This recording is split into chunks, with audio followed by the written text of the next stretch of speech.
Terima kasih Pak Sekjen. Bismillahirrahmanirrahim. Assalamualaikum warahmatullahi wabarakatuh. Selamat siang, salam sejahtera untuk kita semua. Rekan-rekan media dan seluruh rakyat Indonesia yang saya hormati.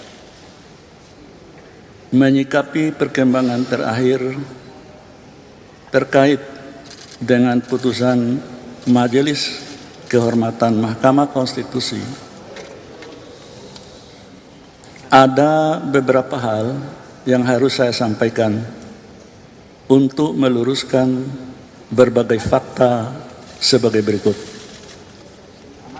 1. Sesungguhnya saya mengetahui dan telah mendapatkan kabar bahwa upaya untuk melakukan politisasi dan menjadikan saya sebagai objek di dalam berbagai putusan Mahkamah Konstitusi dan putusan Mahkamah Konstitusi terakhir maupun tentang rencana pembentukan Majelis Kehormatan MK telah saya dengar sebelum Mahkamah Konstitusi MK terbentuk.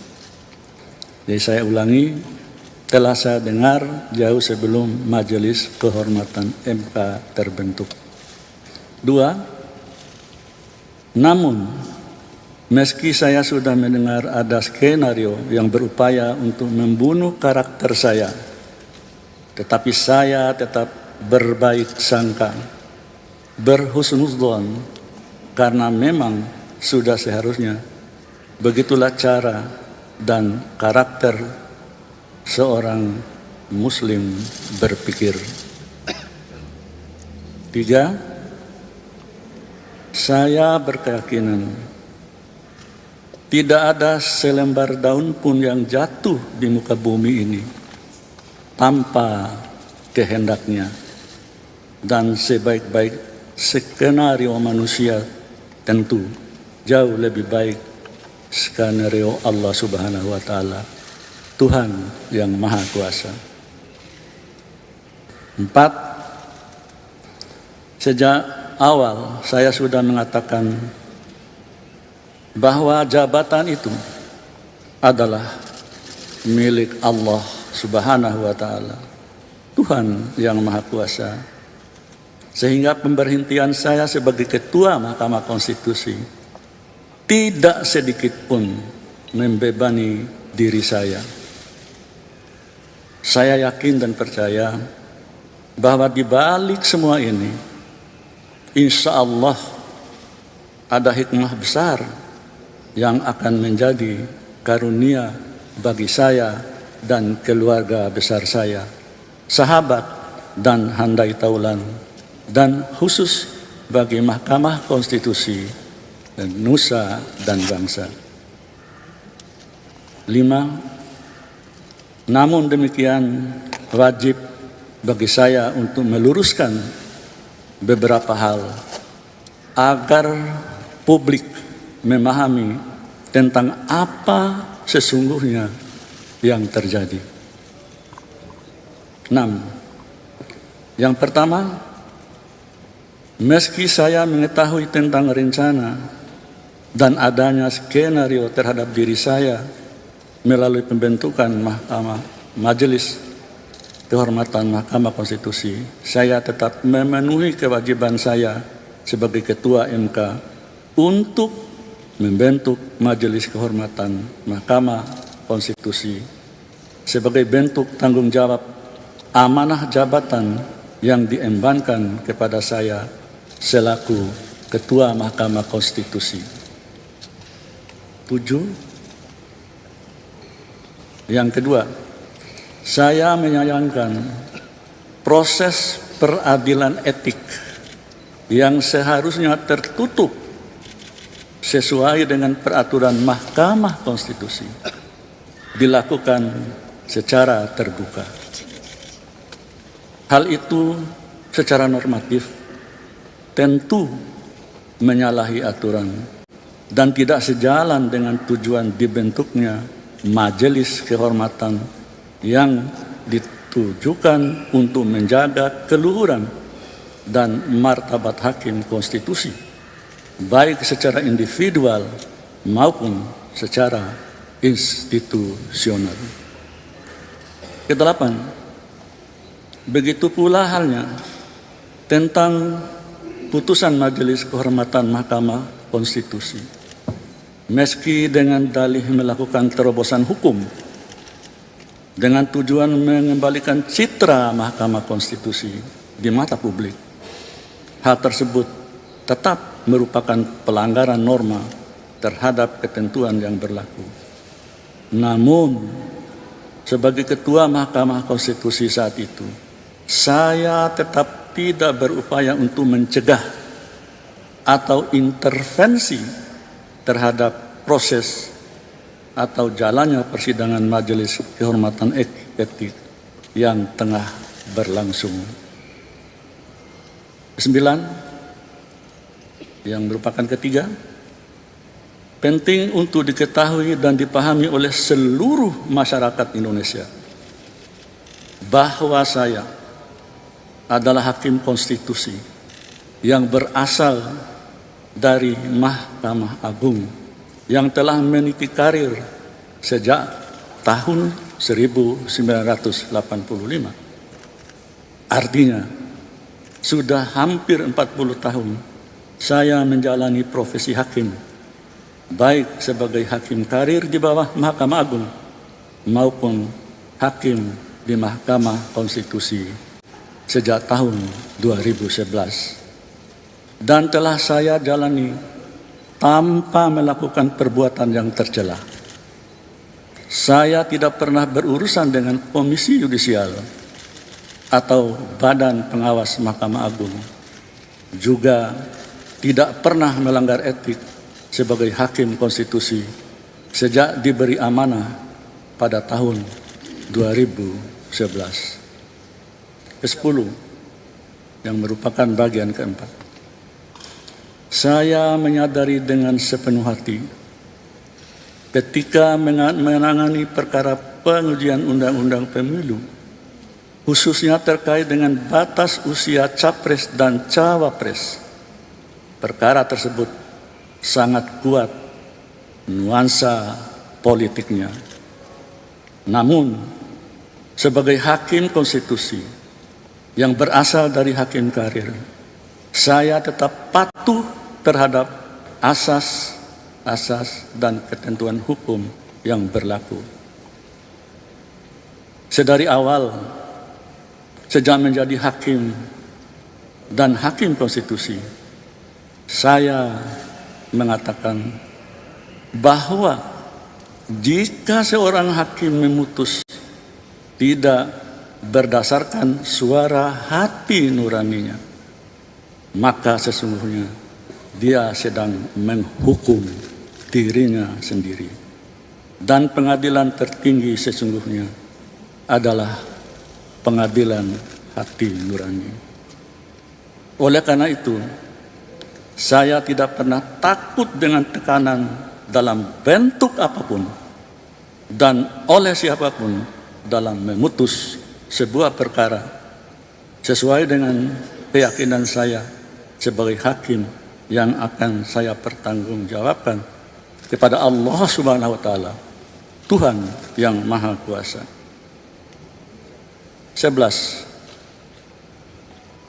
Fitnah yang dialamatkan pada saya terkait penanganan perkara nomor 90 garis miring PUU garis datar 21 garis miring 2023 adalah fitnah yang amat keji dan sama sekali tidak berdasarkan atas hukum dan fakta. Saya tidak akan mengorbankan diri saya, martabat saya, dan kehormatan saya di ujung masa pengabdian saya sebagai hakim demi meloloskan pasangan calon tertentu. Lagi pula, perkara pengujian undang-undang hanya menyangkut norma, bukan kasus konkret, dan pengambilan putusannya pun bersifat kolektif kolegial oleh 9 orang hakim konstitusi, bukan oleh seorang ketua semata. Demikian pula, dalam alam demokrasi seperti saat ini, rakyatlah yang akan menentukan siapa calon pemimpin yang akan dipilihnya kelak sebagai presiden dan wakil presiden, yang walaupun calon itu sudah ada di Lauhil Mahfuz. 12. Dalam penanganan perkara nomor 90 garis miring PUU garis miring 21 garis miring 2023 sebagai hakim karir, saya tetap mematuhi asas dan norma yang berlaku di dalam memutus perkara dimaksud. Terkait dengan isu konflik kepentingan, ini tolong dicatat, conflict of interest,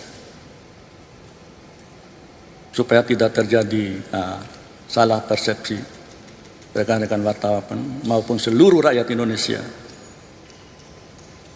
Saya ulangi, dalam penanganan perkara nomor 90 garis miring PUU garis datar 21 garis miring 2023 sebagai hakim karir, saya tetap mematuhi asas dan norma yang berlaku di dalam memutus perkara dimaksud. Terkait dengan isu konflik kepentingan, conflict of interest, sejak era kepemimpinan Profesor Jimli Asyidiki dalam putusan nomor 004 garis miring PUU garis datar 1 garis miring 2003, kemudian putusan nomor 066 garis miring PUU garis datar 2 garis miring 2004, kemudian putusan nomor 5 garis miring PUU garis miring 4 garis miring 2006 yang membatalkan pengawasan Komisi Yudisial terhadap hakim konstitusi. Jadi sejak zaman Prof. Jimli, mulai tahun 2003 sudah ada pengertian dan penjelasan mengenai conflict of interest.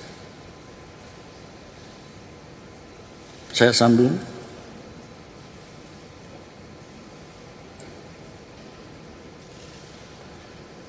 Putusan nomor 48 garis miring PUU garis miring 9 garis miring 2011, kemudian putusan nomor 49 garis miring PUU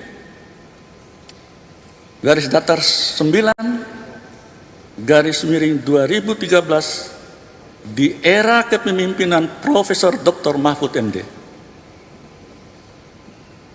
Kemudian putusan nomor 97 garis miring PUU garis datar 11 garis miring 2013. Kemudian putusan nomor 1 garis datar 2 garis miring PUU garis datar 12 garis miring 2014 yang membatalkan Perpu Mahkamah Konstitusi di era kepemimpinan Bapak Hamdan Zulfa.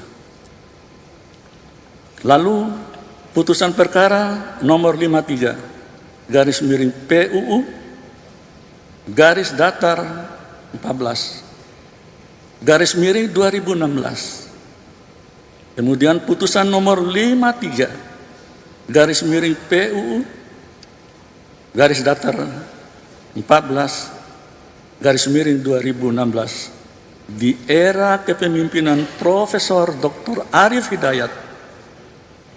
Selanjutnya putusan perkara nomor 96 garis miring PUU garis datar 18 garis miring 2020. Dalam putusan tersebut, maksudnya putusan 96 tahun 2020 itu, terhadap pengujian pasal 87A, karena norma tersebut menyangkut jabatan ketua dan wakil ketua, dan ketika itu saya adalah ketua MK dan wakilnya adalah Profesor Dr. Asvanto. Meskipun menyangkut diri saya tidak mempertahankan jabatan saya. Namun saya tetap melakukan dissenting opinion. Termasuk kepentingan langsung Profesor Dr. Saldi Isra dalam pasal 87B terkait dengan usia yang belum memenuhi syarat. Jadi adik-adik, rekan-rekan wartawan bisa melihat rangkaian cerita makna konflik kepentingan. Ternyata mulai dari tahun 2003 di era kepemimpinan Pak Jimli Asyidik sudah ada. Dan itu ada beberapa putusan. Baik, saya sambung. 13.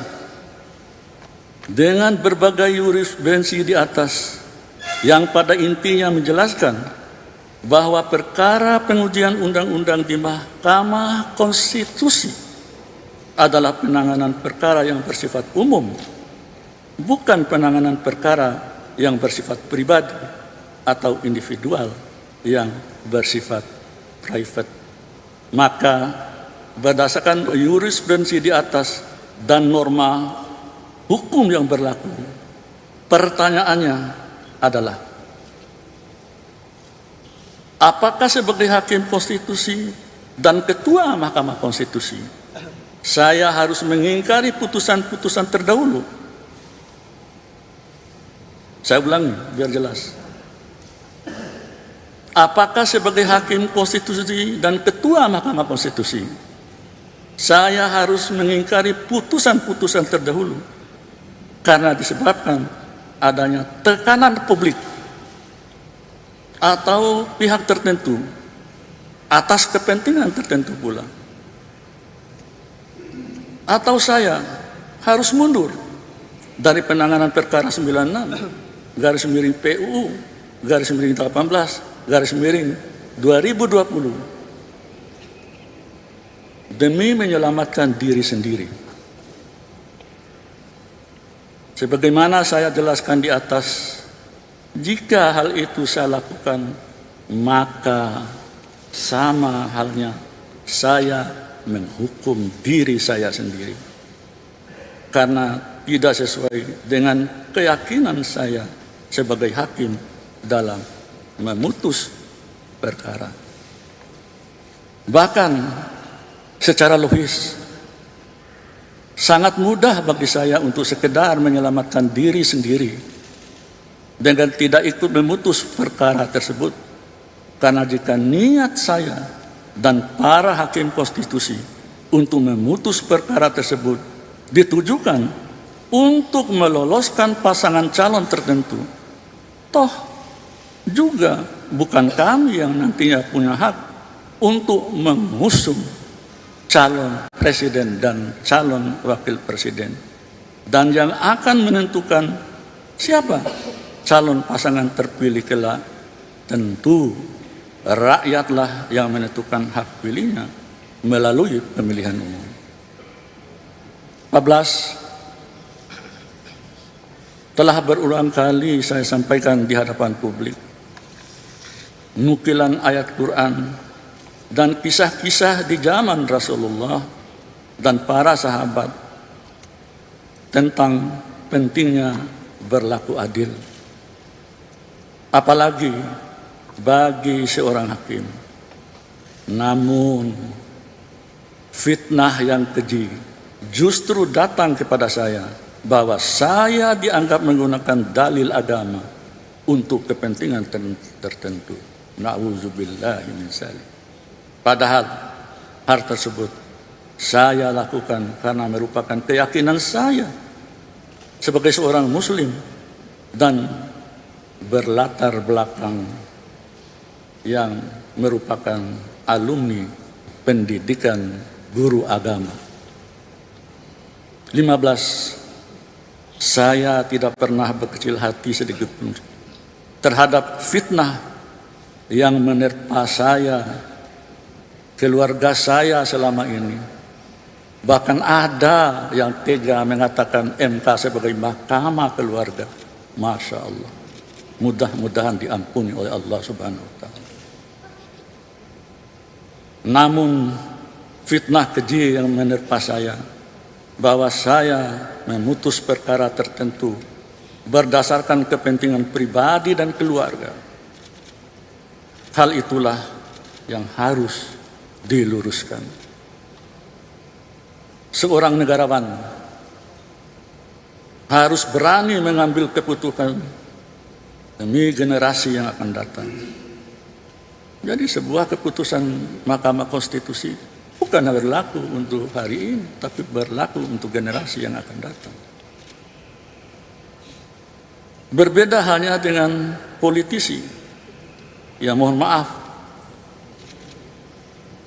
yang mengambil keputusan berdasarkan kepentingan pemilu yang sudah menjelang. Putusan Mahkamah Konstitusi sekali lagi tidak berlaku untuk saat ini saja, tetapi berlaku untuk seterusnya. 16. Saat ini harkat, derajat, martabat saya sebagai hakim karir selama hampir 40 tahun dilumatkan oleh sebuah fitnah yang amat keji dan kejam. Tetapi saya tidak pernah berkecil hati dan pantang mundur dalam menegakkan hukum dan keadilan di negara tercinta. Saya tetap yakin bahwa sebaik-baik skenario manusia siapapun untuk membunuh karakter saya, karir saya, harkat dan derajat, serta martabat saya dan keluarga besar saya, tentu tidak akan lebih baik dan indah dibandingkan skenario atau rencana Allah Subhanahu wa Ta'ala, Tuhan yang Maha Kuasa. 17. Saya hanya berpasrah diri kepada Allah Subhanahu wa Ta'ala atas fitnah dan fitnah yang keji dan kejam yang menimpa diri dan keluarga saya, serta diiringi selalu doa dan ikhtiar terbaik bagi kepentingan bangsa dan negara. Semoga yang selalu memfitnah, yang membuat isu, yang menyudutkan diri saya dan keluarga saya, atau yang mendolimi saya, diampuni oleh Allah Subhanahu wa Ta'ala, Tuhan yang Maha Kuasa. Mungkin itu adik-adik sekalian yang bisa sampaikan, dan lembaran atau catatan ini bisa nanti minta ke Pak Sekjen. Akhirnya saya mengucapkan terima kasih kepada adik-adik yang setia menemani kami dari sejak Mahkamah Konstitusi, terutama Majelis Kehormatan MK melakukan persidangan dan hingga hari ini. Demikian, terima kasih sekali lagi dan mohon maaf. Billahi taufiq wal hidayah. Wassalamualaikum warahmatullahi wabarakatuh. Ya.